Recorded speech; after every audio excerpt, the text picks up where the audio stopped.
देश और दुनिया से जुड़ी हर छोटी बड़ी खबरों की जानकारी के लिए हमारे चैनल को आप लाइक करें, शेयर करें, सब्सक्राइब करें और खबरों के अपडेट के लिए नोटिफिकेशन बेल को जरूर दबाएं। अरे भाइयों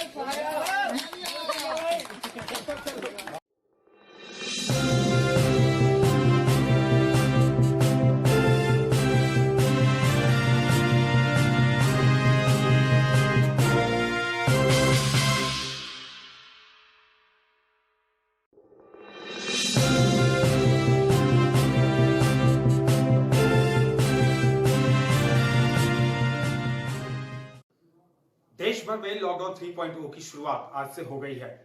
तीसरे लॉकडाउन में कुछ रियायतें जरूर दी गई हैं। देश भर में जिस तरह से लगातार लॉकडाउन की वजह से अर्थव्यवस्था बिगड़ चुकी है, ऐसे में जिन राज्यों में कोरोना का खतरा थोड़ा कम है, वैसे राज्यों में शराब की दुकानों को आज से खोला गया है। लेकिन शराब की दुकानों को खुलते ही जो नजारा देखने को मिला, उसे देखकर आप भी दंग रह जाएंगे। देखिए इस रिपोर्ट में। देश भर में आज से लॉकडाउन 3.0 की शुरुआत हो गई। 17 मई तक तीसरा लॉकडाउन ये जारी रहेगा, लेकिन इस लॉकडाउन में कुछ रियायतें दी गई हैं और इसी कड़ी में देश के जिन इलाकों में कोरोना का खतरा थोड़ा कम है, वैसे जगहों पर शराबों की दुकानों को खोलने की इजाजत दी गई। दिल्ली में भी कई इलाकों में शराब की दुकानें आज खुली, लेकिन शराब की दुकानों के खुलने के घंटों पहले से ही लोग लाइनों में खड़े दिखे और जब दुकानें खुली तो लोगों का हुजूम ऐसे उमड़ा जैसे वो बरसों से प्यासे हों। लोग शराब लेने के लिए एक दूसरे से उलझने लगे, जिसको देखते हुए पुलिस को शराब की दुकानों को बंद करवाना पड़ा। दिल्ली के हर इलाके जहां भी शराब की दुकानें खुली, लोगों की ऐसे ही लंबी लाइनें देखने को मिली, मानो कोई बरसों से प्यासा हो।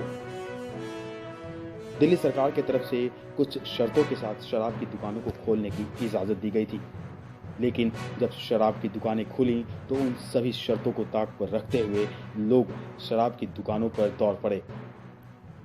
दिल्ली सरकार की तरफ से सोशल डिस्टेंसिंग का ख्याल रखने को कहा गया था और एक दूसरे से दूरी बनाए रखने के लिए, लेकिन उन सभी चीजों को जब शराब की दुकानें खुली तो लोग भूलकर शराब की ओर दौड़ पड़े, लिहाजा लोग एक दूसरे से उलझ पड़े, जिसके बाद पुलिस को शराब की दुकानों को बंद करवाना पड़ा।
लॉकडाउन की वजह से देश के बिगड़ते अर्थव्यवस्था को देखते हुए आज से शराब की दुकानों को तो खोल दिया गया, लेकिन इधर बिहार में जहां शराबबंदी कानून लागू है, विपक्ष जो है वो नीतीश सरकार से राज्य के बिगड़ते अर्थव्यवस्था को देखते हुए शराबबंदी कानून को वापस लेने की मांग कर रही है।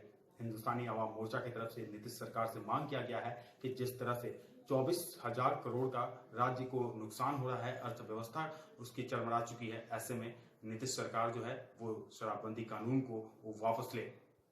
मुख्यमंत्री नीतीश कुमार जी से मैं आग्रह करता हूं कि सूबे में अविलंब शराबबंदी जैसा काला कानून खत्म करें और शराब की बिक्री उपलब्ध करवाएं, क्योंकि शराब की वजह से बिहार के राजस्व को हानि हो रही है। हर तरफ शराब की होम डिलीवरी हो रही है, शराब तो बिक ही रही है, तो फिर शराबबंदी कानून का ढकोसला क्यों? ऐसी स्थिति में राज्य की अर्थव्यवस्था को ध्यान में रखते हुए मैं माननीय मुख्यमंत्री नीतीश कुमार जी से आग्रह करता हूं कि आप फिर से बिहार में सुचारू ढंग से शराब की बिक्री सुनिश्चित करवाइए, जिससे राजस्व भी सूबे में आएगा, सूबे की अर्थव्यवस्था भी मजबूत होगी और आम आवाम जहरीली शराब पीने से बचेगी। इसलिए मैं पुनः मुख्यमंत्री नीतीश कुमार जी से आग्रह करता हूं कि शराबबंदी जैसा काला कानून को खत्म करिए और सूबे में शराब की बिक्री सुनिश्चित करवाइए।